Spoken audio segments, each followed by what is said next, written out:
When you add the helicopter upgrade to the police headquarters, fire station, or hospital, you will see this outline appear around the helipad. That area has to be clear of tall buildings once the upgrade has been placed. It's the same mechanic as the space required around airports, outlined with these more cone-shaped indicators. As of July 2024, the new urban police station also has a helipad upgrade, but does not have the restricted area around it. My guess is this is a bug and will be corrected in a future patch. Quick note, unless I specifically state otherwise, every one of these tips for City Skylines 2 are related to the vanilla game. This goes for my other City Skylines 2 tips and tutorial videos as well. After 3,000 hours of muscle memory developed in the first City Skylines game, it's easy to forget. You can place wind turbines in water. This can be handy if you're playing on a more limited map and can't find that sweet spot for a turbine on land in the starting area. Speaking of muscle memory from vanilla City Skylines 1, gang, it took me a couple hundred hours to realize you can rotate trees and bushes. Right-clicking and dragging to rotate works, as does just a right click. If you've gone to place your landfill or specialized industry and accidentally clicked out of the part where you draw the fill area, there are 3 ways to get back to that drawing process. Of course, you can delete the building and place it again new, or you can click the building, click this button in its info pop-up and draw the nodes out like this, or you can move the building if you prefer to click through the nodes like this, but bulldozing, it's a small hassle. Ever get halfway through plotting out your landfill or specialized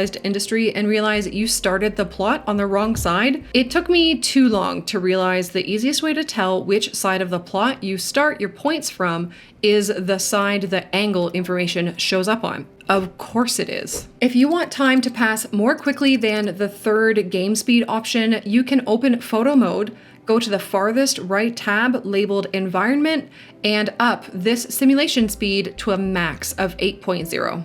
After spending far too long tinkering around in photo mode getting the settings just right for a screenshot, make sure you remember to save the settings to use them again. Open cinematic mode, make sure this slider is all the way to the left at 0, and click these capture keyframe buttons for each setting that you have changed. Then use this save button to save the settings. You can load them across any saves from the same spot, you just have to move this slider once loaded to make it work. Info views persist if you open photo mode after opening the info view. Clicking on a road's name is a shortcut to this info view, showing traffic information and the road condition. I find the traffic volume more useful to look at rather than traffic flow. If traffic volume is fluctuating pretty wildly, that's a sign that there's something on that road that generates plenty of traffic during specific hours, leading to a rush hour scenario, and may be worth checking the spot out during the highest parts of the graph to see if it's a problem that needs tending to. I have never seen pedestrian roads have a road condition below 100%, even with plenty of service or transit vehicles using them and no road maintenance building in the city. So you don't have to worry about your pedestrian road areas when planning coverage for road maintenance. You can control whether or not a pavement path forms a crossing on the road you're connecting it to, even without unlocking the advanced road services that you usually use to toggle crossings. The crossing forms based on if you have your mouse hovering over the road when you place the path. If you're having a difficult time getting close enough to the road without your mouse snapping over it, just turn off snapping. Snap to shoreline is a type of snapping that is only available when you have either of the water pumping stations or harbors selected. I like to turn it off to get a bit more control when placing especially my harbors. I saw a comment on my previous video where I talked about using a nubbin of tram track to enable trams to reverse that said you don't need the nubbin. I've tried everything to make this happen in vanilla and found almost all roads do require the nubbin, but there is an exception. My new tip is that if you use a road with a median, you don't require any nubbin shenanigans and can just have the tram reverse back and forth like so. If you're confused what I'm going on about with this nubbin, be sure to watch my 100 more tips video, which I'll be sure to link at the end of this one. Do you remember building roads perpendicular into cargo terminals in the first City Skylines? You can do that in this game too. You technically only need this middle connection to bring water and hydro to the station so that it, inverted commas, functions, but really that's just having the lines send the trains to and from the station. If you want to have trucks actually picking up and delivering goods to or from the station, you need to also connect this road on the right. Finally, you can connect this road on the left as well if it suits your fancy. The Loans tab in the economy menu disappears completely if you turn on unlimited money. Generally, the more squares you zone in a spot, the larger footprints will be of the buildings growing in, which means they can and will grow taller. You can use this to plan and execute specific skylines even in the vanilla game. Bonus points if you mix in the tallest signature buildings. While you're zoning residential and commercial, you can have both themes toggled on. Now you can easily switch between zoning European and North American styles. This same function was also added to the vegetation tab in landscaping, giving you quicker access to all tree types. You can now also choose the age of the trees you're placing. The younger trees cost less money, older trees cost more. You can have as many of these age options toggled on at once as you like. If you are placing single trees, it will randomly choose between what you have selected one at a time. If you are placing multiple trees, it will also randomly choose between the ages you have selected and place the variance within your brush area. Bulldozing sewage outlets and letting the game run does now make the poop eventually disappear. These demand bars can be tricky to suss out and make use of during gameplay. I like to think of the demand bars as showing what would grow quickly if you were to zone it, but not necessarily what's best for your city. Following the demand bars blindly can lead to overwhelming unemployment, which means no one can afford their home, so they become homeless and maybe leave the city. Or situations like this, where there are just never enough customers for your business and yet you still have demand for commercial. Instead of following only the demand bars, I like to look at my employment percentage as my primary driver for what to zone. You can find it in this population info view. If unemployment is below 10%, I feel comfortable zoning more residential. If unemployment is over 10%, I'll look to zone commercial, office, or industry. Choosing between those three involves looking at the production tab to see if I should be zoning industry or office to relieve some deficits in materials, the current education status of my citizens, and this workplace availability info view to see if I already have too many jobs open at one education level, which means I need to zone jobs for the other education levels. Once I know what I want to zone, I then look at the demand bars to see if I need to change anything for it to grow in. For example, I would lower taxes on offices if I want offices because I have too few high education jobs and plenty of educated citizens, but no office demand because my taxes are too high. It's easy to forget about districts when they can also be very useful for choosing what to zone and where. When you click on a district, you can see employment information specifically within that district. This is helpful for comparing at a glance against the households number and trying to provide your citizens jobs that are close to home. While the main happiness bar at the bottom right of the screen or inside the main info view can be handy to see what's going on with your city at a glance, districts hone in this tool as well. The happiness information here will show you information specific to the district you've clicked on, and you can use that knowledge to accommodate their needs more specifically, rather than seeing complaints about not being within walking distance to an elementary school represented for the whole city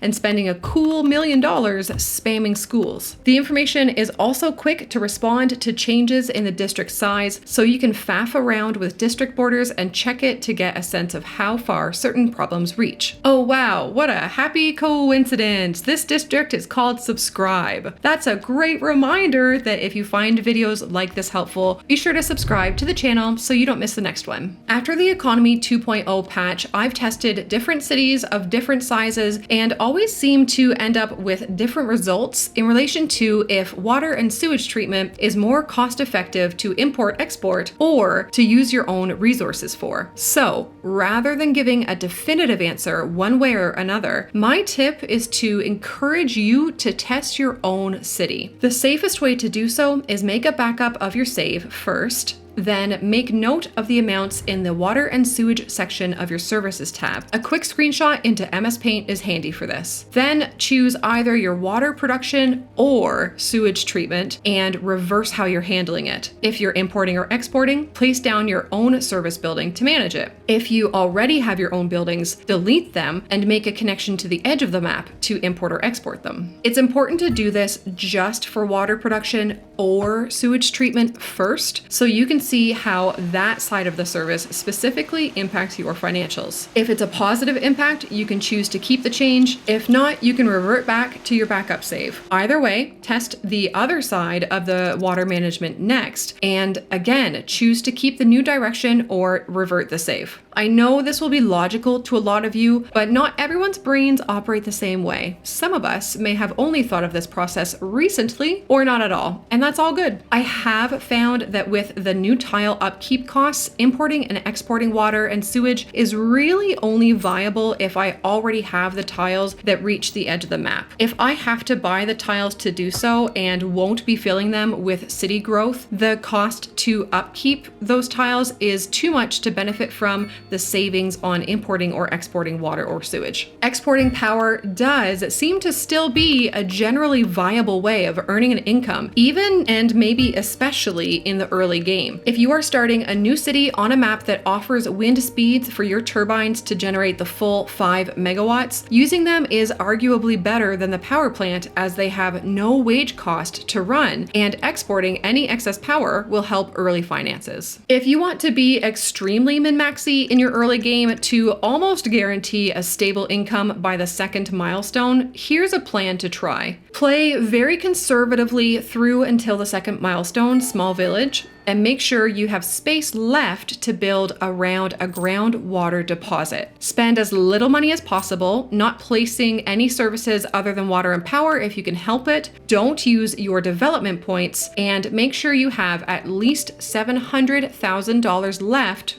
when you unlock Small Village. Then use the 3 development points you have to unlock geothermal power. Place down geothermal, connect it to your city and the hydro lines available to export extra, and once it's up and running, you should be earning enough from exporting power to be able to continue building fairly comfortably. This and other money-making ideas, like using an incineration plant to cover your garbage while exporting power, usually won't work effectively if you have to take out a loan. Maybe this tip crosses over to real-life advice as well. Gang, loans are expensive. Before you press accept on the loan, pay attention to how this number changes as you increase the loan. As soon as this text changes from surplus to deficit, you're likely to have a bad time unless you're positive you'll make more than that with the building you're going to place. The best use I see for loans is if you're able to pause the game, take out the loan, place down the building you took out the loan for, and it grants you enough XP to reach the next milestone and thus immediately pay the loan back off, or at least pay it mostly off to drastically decrease the amount you'll be spending in interest. In general, I suggest to stay away from loans if you can help it. You know what? Let's get into all the classic early game financial tips. Don't forget that roads have different upkeep, generally based on their size. If you're really struggling in the early game, try building out of gravel roads at first. You can always upgrade them later when your income is more stable. Also, consider that while the pedestrian street costs more to place initially, its upkeep is even less than the gravel road or alley. When placing services, remember that the upkeep shown here isn't the only cost you'll need to manage. Almost all services will also have wages that need to be paid, increasing the amount they ultimately cost to run by quite a bit. Watch this small elementary school go from an advertised upkeep of $5,000 to well beyond that. Wind turbines and water towers don't employ people, so they don't have wages to factor in. Specialized industry is your friend.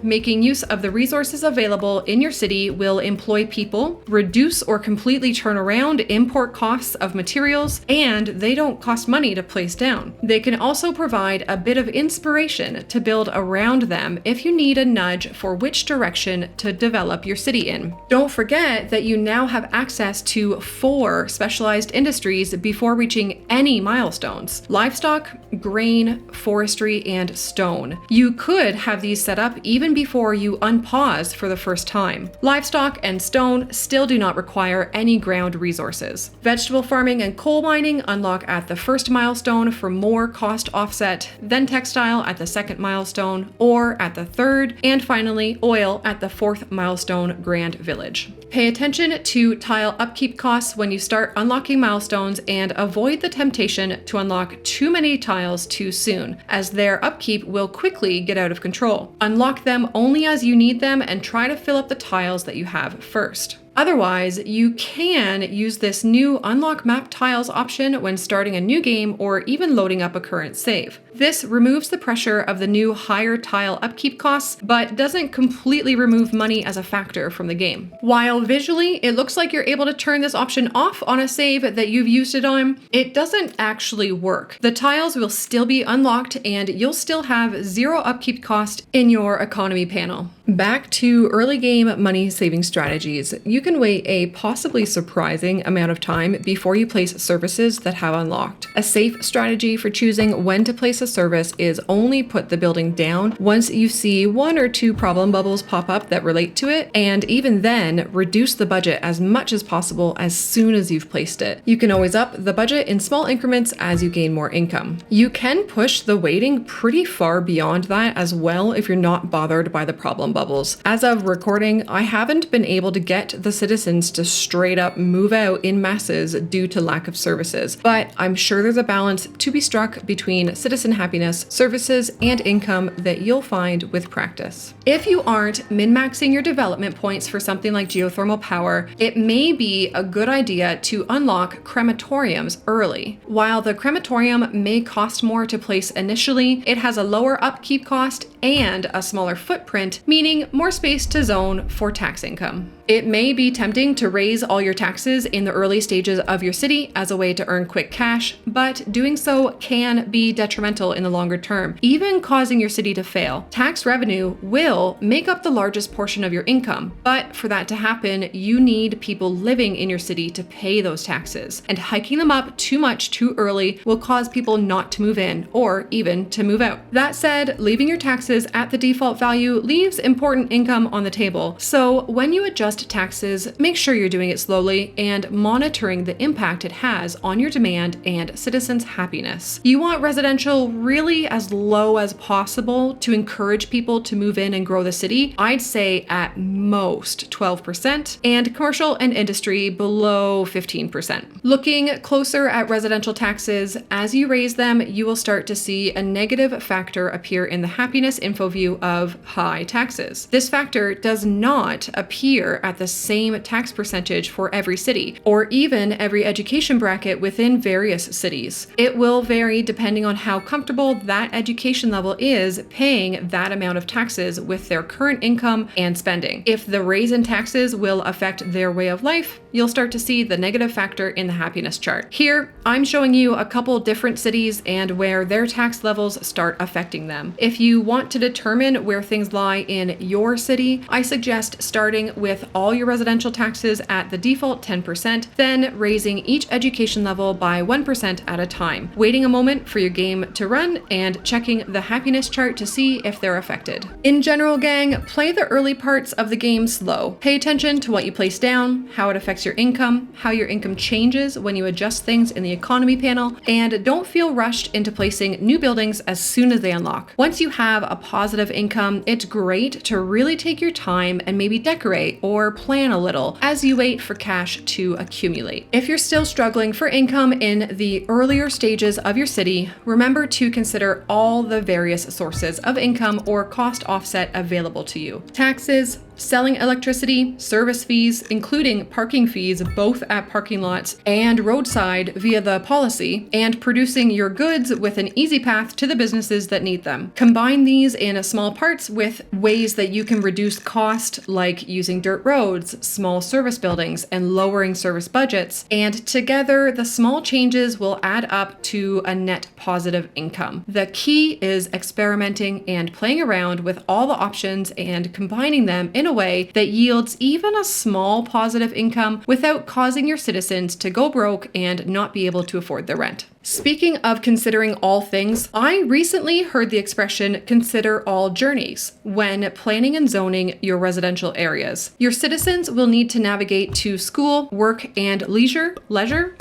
So think about where each of those things are or will be and how the citizens can get to them. The best option is if they are within walking distance and they have a path to walk. If not, can you make public transit easily accessible and preferably affordable? Or finally, can you ensure the drive doesn't intersect with intercity traffic or is generally favorable route with plenty of available parking? If you can consider and address these things before the area gets too busy, you can save future you from a headache. In the last video, I reminded you to turn on autosave. Today, I suggest to make manual backups before you dive into a big renovation of the city or before you start a big project that may drain your finances in a way that's unrecoverable. Better yet, name those save files relevant to the reason you're making the backup and with the camera pointed at the applicable location in your city to save future you from a headache trying to remember what all these blasted backups are for. Some surfaces that we can now place from the landscaping menu have a noticeable pattern. That pattern is always oriented the same based on the first line that you draw of the surface. See how the arrow pattern on this tile's surface 02 always lines up vertically from the first line I'm drawing, regardless of how wonky the shape ends up being? If services and or money suddenly feels out of balance when you're a decent way into building your city, don't forget that you can now turn off or even delete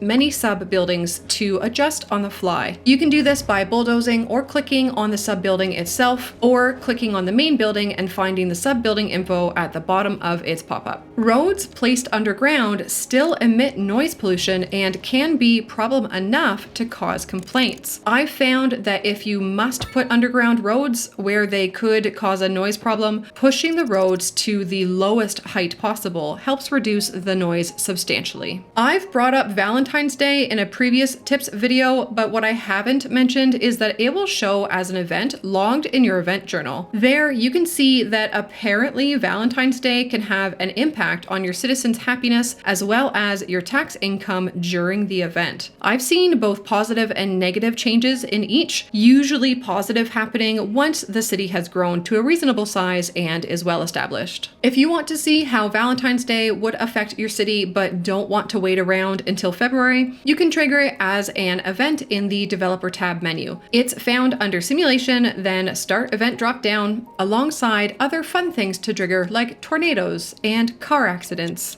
Anything that is labeled as a bridge in the roads menu doesn't really have a curved placement option. They will either place in straight segments that form a pseudo curve or not place at all because the nodes are too close. Drawing a regular elevated curved road, then upgrading to one of these bridges yields generally the same results, except for the Grand Bridge and the Golden Gate Bridge. Upgrading to either of them results in this floating road that has intermittent barriers. You can't connect other roads to these naturally though, as it will try to generate the end pillars and collision gets in the way. There is a 6-lane road on the San Francisco map called Golden Gate Road that we don't have access to in the main game menus, but you can find it using dev mode in the home button menu. When you click on it after placing, this pop-up calls it the Golden Gate Bridge, but when you compare it to the bare version of the Golden Gate Bridge from the previous tip, it has a lower upkeep cost, so I'm calling it a different road. Its upkeep is also less than the main 6-lane road. Both Steam and Discord will show information about the city you're currently building in as you have City Skylines II open. There are privacy settings for each to disable this, but if enabled, your Steam friends will be able to see your city name, current population, available money, overall happiness, overall health, and which milestone you've achieved. Discord also shows the current weather and how long you've been playing this session. If you want to show off your fancy rotating city stats and generally geek out with fellow adults, my Discord link is in the description below.